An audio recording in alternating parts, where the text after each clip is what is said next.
Ketika dia disalib, dia melihat Nabi Isa diangkat ke langit, maka dia berseru dengan keras, Eli, Eli, lima sabakhtani. Tuhanku, Tuhanku, kenapa kau tinggalkan aku? Itu ada kalimatnya di dalam Bible. Lihat perayaan Paskah. Ini peristiwa dinamakan Paskah. Ya, Eli itu Tuhan bahasa Ibrani. Di kita Eli main bola, Eli Aiboy. Pernah jadi timnas ya. Ada Elias Pikal, petinju itu. Ada Ibu Eli di sini, jadi nama ibu-ibu lagi. Eli itu artinya Tuhan. Nah, diaraklah dia ke Bukit Golgota. Bapak sekalian, ada yang menarik dari hadis Rasulullah tentang Dajjal. Innahu lam takun fitnatun munzu zara Allahu dzurriyyata Adama ila qiyamisah a'zamu minad Dajjal. Sesungguhnya sejak Allah menciptakan Adam dan keturunannya sampai hari kiamat, tidak ada fitnah yang lebih hebat dari fitnah Dajjal. Walam yab'asillahu nabiyyan illa hadzara ummatahu anhu. Dan tidaklah Allah mengutus seorang nabi pun melainkan mereka memperingatkan, hati-hati Dajjal akan datang ke tengah-tengah kalian pada kaumnya. Tapi yang menarik, di dalam hadis itu ada dalam satu riwayat dari Abdullah bin Umar kalau tidak salah, hari ini aku akan mengatakan kepada kalian tentang Dajjal yang para nabi dan rasul belum menyampaikannya. Bapak Ibu, ada berita tentang Dajjal yang para nabi dan rasul belum menyampaikannya. Apa itu? Innahu a'war. Kalimat a'war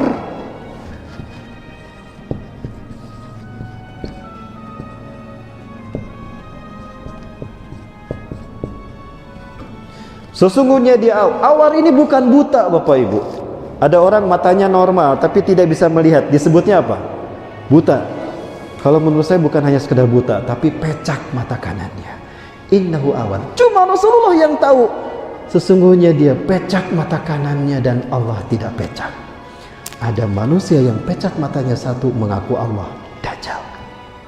Pertanyaannya, kenapa cuma Rasulullah yang menyampaikan kalau dia pecak mata kanannya? Seolah-olah Nabi dan Rasul yang lain, mereka menyangka Dajjal normal kedua matanya. Memang. Kenapa cuma Rasulullah yang menyebutkannya, Bapak Ibu? Yudas Iskariot yang Allah serupakan menjadi Dajjal, menjadi Nabi Isa, keceletot lagi, diarak ke Bukit Golgota. Herodes memegang pedang di tangan kanannya, Old Testament, perjanjian lama di tangan kirinya. Itu pedang ditusuk-tusukan ke tubuh Yudas yang dikira Yesus Kristus, Nabi Isa. Ada darah banyak, darah bercucuran, diambil darah itu diminum. Mereka berkeyakinan apabila ada bagian tubuh Yesus bersatu dengan tubuh mereka, mereka tidak akan pernah disentuh api neraka. Lihat, agama Kristen ada 7 rukun. Salah satu rukunnya adalah Ekaristi Holy Water, rukun meminum air suci. Di depan patung Bunda Maria, patung Yesus, itu ada seloki berwarna merah darah. Biasanya, ya, tapi bukan darah. Kalau di rumah saya, sirup marjan koko pandan, sama-sama merah.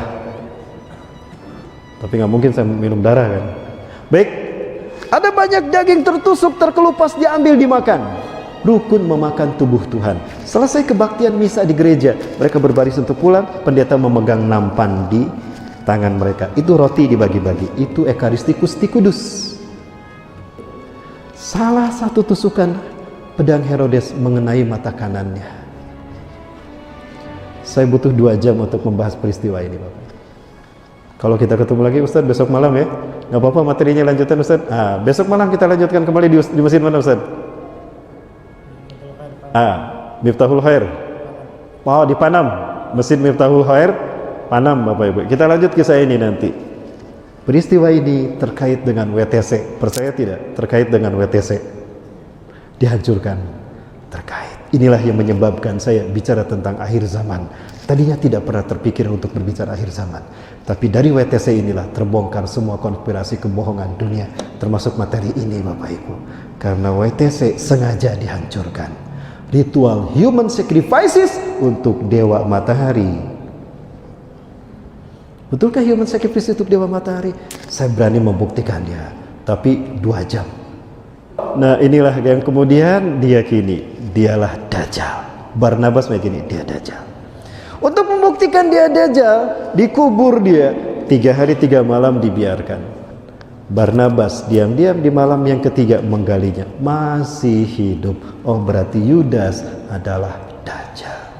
Bapak Ibu, siapakah Dajjal ini? Dajjal lahir menurut data yang kami kaji, Bapak Ibu sekalian, dan ini debatable, silakan. Beberapa literatur yang saya kaji sejak tahun 90-an lah, 98, 99, saya banyak mengkaji tentang Dajjal juga dari beberapa referensi. Saya menemukan kesimpulan, Dajjal lahir di Samirah. Samirah adalah satu kota besar di Palestina. Karena dia lahir di Samirah, maka dia bernama Samiri. Dialah yang pernah dengar nama Samiri? 100 tahun lahir sebelum Nabi Musa diutus. Maka ke zaman para nabi dia mengklaim Samiri. Samiri ini Palestina. Hari ini Yahudi makin naik angin. Kenapa demikian? Dia yakin Tuhan yang mereka tunggu-tunggu akan segera datang. Kenapa demikian? Tanda Tuhan yang mereka tunggu akan datang adalah munculnya, lahirnya red heifer. Apa itu red heifer? Sapi berwarna merah, Bapak Ibu. Yang mana sapi ini akan menjadikan sebagai sacrifice bagi Tuhan yang mereka tunggu-tunggu. Dajjal bagi kita. Mana sapi merahnya, Bapak Ibu? Ini saya perlihatkan pada Bapak Ibu sekalian. Ya, sapi merah ini sudah lahir, Bapak Ibu sekalian, dan ini sapi merahnya yang mereka yakini. Apabila sapi merah ini lahir, berarti telah dekat kemunculan Mesias yang mereka tunggu-tunggu. Maka dunia akan disibukkan. Setiap negara, terutama umat Islam di mana berada, akan disibukkan dengan urusan dalam negeri mereka, agar mereka tidak konsen dengan ini. Kalau ini lahir, berarti telah dekat kemunculan Mesias. Maka Yahudi harus segera mengklaim Al-Aqsa dan Yerusalem. Maka di lobi negara-negara Barat dan negara-negara Arab. Maroko kemudian mengakui. Sekarang ada calling visa Israel ke Indonesia. Tapi nggak mungkin nanti dihalangi oleh umat Islam. Tenang, ada menteri agama-agama. Ada menteri agama-agama kan? Masya Allah. Ya, agamanya kan nggak satu, Pak. Dan semua agama sama, kata beliau ya. Baik, Bapak Ibu rahmati Allah Subhanahu wa taala, sudah menuju pada puncak final pertarungan antara hak dan batil. Berarti pemain yang terbaik adalah pemain yang berjuang untuk membela Palestina ini, Bapak Ibu. Allahu Akbar. Dan ternyata Palestina menyebutkan Indonesia. Betulkah menyebutkan Indonesia? Nanti kita bahas malam berikutnya nanti. Bapak Ibu, tapi yang ingin saya sampaikan adalah, maka Yahudi beramai-ramai mereka masuk ke Masjidil Aqsa, Bapak Ibu. Ini dia. Maka untuk mewujudkan ini, maka Al-Aqsa harus mereka kuasai. Dan ini adalah para penggagasnya, Bapak Ibu, sejak zaman dulu. Jadi ini keyakinan zaman dulu dan sekarang sudah mereka lakukan. Mulai dari Chaim Weizmann sampai kepada Theodor Herzl. Ya, yang terakhir adalah pencetus gerakan Zionisme internasional, kembali ke Bukit Zion. Bukit Zion ada di sebelah sini. Ini Al-Aqsa, ya sebelah barat saya ke sini, Bapak Ibu. Nah, ini ada Bukit Zion, di bawahnya ada Bet Senom. Bet Senom ini artinya lembah Jahanam. Mereka yakin di lembah ini umat Islam akan membantai mereka, seolah-olah begitu. Bapak Ibu, nanti kita lihat kalau kita ke Masjidil Aqsa, ke City Tour Yerusalem, Bapak Ibu ya. Ikut bersama saya, Bapak Ibu, tanggal 3 kita keliling ke tempat-tempat ini, Bapak Ibu. Jadi Bapak Ibu, insya Allah, Bapak Ibu sekalian. Dan inilah Y2K yang mereka yakini. Dulu Y2K diyakini sebagai era kebangkitan teknologi informasi. Negara-negara di seluruh dunia termasuk umat Islam, negara Arab, mengatakan kami siap menyambut Y2K. Seolah-olah Y2K adalah era kebangkitan modernisasi umat dunia. Bukan, itu syarat perbuatan ideologis. Bagi orang Yahudi, Y2K singkatan di Year of the Yehuda Kingdom. Karena 1000 tahun sebelum hari kiamat adalah masa bagi berdirinya istana raja mereka. Harusnya mereka memulainya tahun 2000, itu sudah hancur Masjidil Aqsa, Bapak Ibu. Sekarang sudah mereka buat kurang lebih ada 300 Bapak Ibu, terowongan ada di sekitar sini. Dan saya melihat sendiri alat-alat berat mereka menghancurkan dasar pondasi Masjidil Aqsa yang tingginya 50 meter. Ini saya perlihatkan. Dan yang bergerak menghancurkannya, mereka galakan para pemuda-pemudi. Ini saya perlihatkan bagaimana mereka bergerak aktif tanpa terhalangi oleh umat Islam. Karena kita dibikin sibuk Bapak Ibu, dibikin sibuk dengan isu toleransi. Allah, sekitar ya Pak, betul Pak. Agar kita tidak ngeh kepada apa yang diinginkan oleh Zionis Yahudi. Bapak Ibu, jangan terlena. Ini yang mereka lakukan.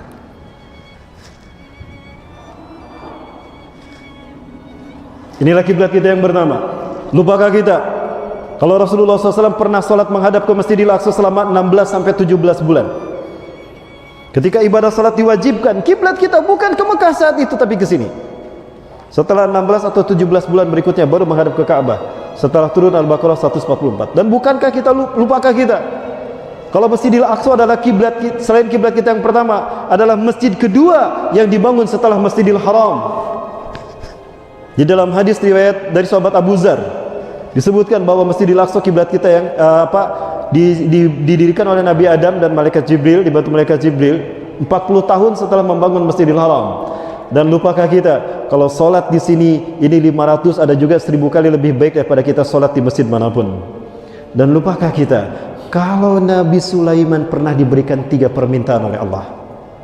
Dan apa yang diminta Nabi Sulaiman? Yang ketiga, ya Rabb, la tada' ala ahadin alladhi yasuru masjidi hadha walau yusalli fihi rak'atain illa an tahuta anhu khutaya qubla aw yakhruja min hadzal masjid.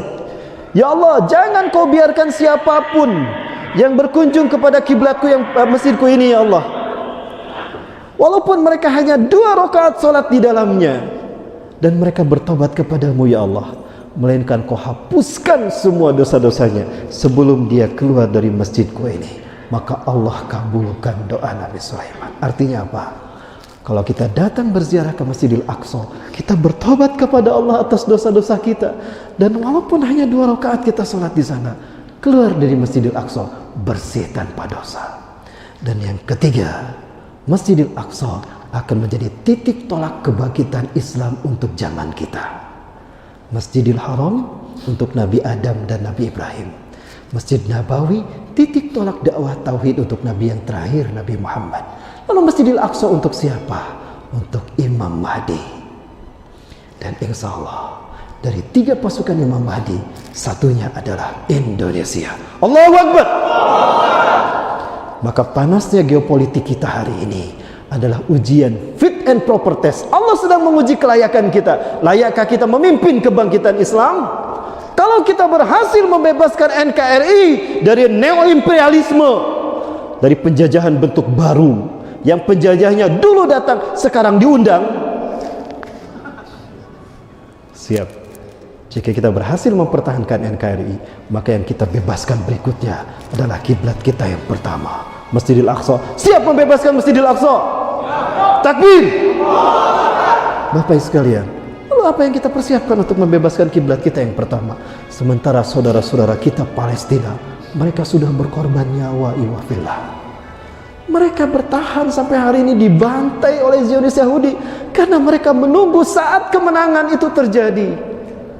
Karena mereka meyakini Bapak sekalian, salah satu yang akan membebaskan mereka, dan ini belum dipilih Allah untuk memimpin kebangkitan Islam, adalah kita Indonesia Bapak Ibu.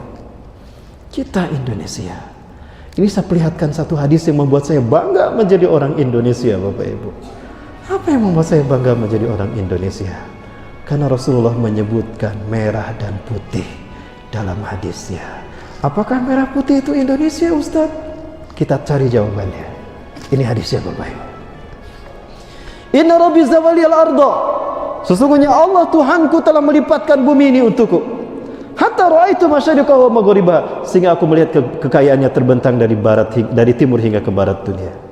Wa'atani al-kanzaini, dan Allah memberikan kepadaku 2 pusaka, al-ahmar wal abyad, pusaka merah dan pusaka putih. Wa anna ummati sayablughu mulku hamba zawal yaman, dan umatku di akhir zaman akan kembali menguasai timur hingga barat dunia. Umat Islam dijanjikan Rasulullah akan kembali menguasai dunia, dan itu setelah munculnya warisan merah dan putih, pusaka merah dan putih. Saya bertanya kepada beliau adalah Syekh Ali Yaqub Al-Abbasi. Beliau adalah ketua Rabitah Ulama Palestin, Setelah sholat subuh kami di Masjid Kibli, kami bertemu dengan beliau. Beliau masih ingat saya karena beliau sempat menjadi keynote speaker ketika kami seminar internasional di Kota Bandung. Selama itu saya ditugaskan mendampingi beliau di Kota Bandung. Beliau pernah saya tanya tentang pandangan beliau terkait dengan hadis tadi. Sholat asar kami di Masjid Kibli diimami oleh Dr. Yusuf Abu Sunairah. Beliau pakar akhir zaman. Dan sholat tarawih 2016 di Jogokarian kita diimami oleh beliau, Dr. Abu Bakar Al-Wawidah. Mereka semua mengatakan apa tentang hadis yang satu ini?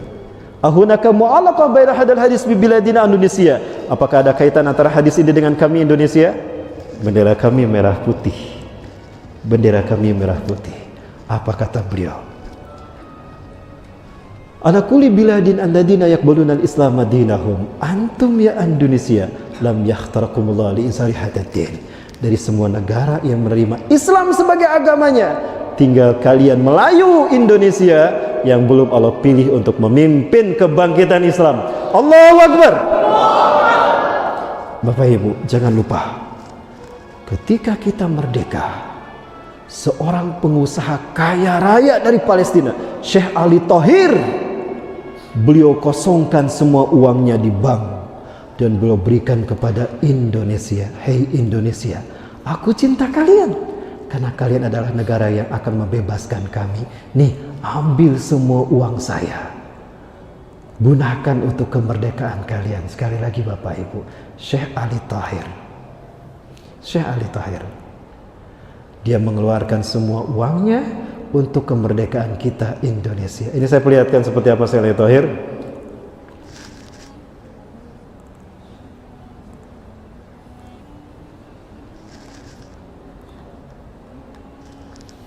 Maka mereka selalu mengibarkan merah putih dimanapun mereka berada Bapak Ibu, apalagi dalam setiap momen. Mereka begitu cinta pada kita. Mereka membantu kita. Bahkan setahun sebelum proklamasi mereka sudah mengklaim Indonesia sudah merdeka. Nah ini Syekh Ali Thohir.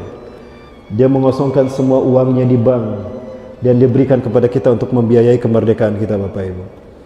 Ya. Ini Muhammad Nasir yang menjadi delegasi Indonesia.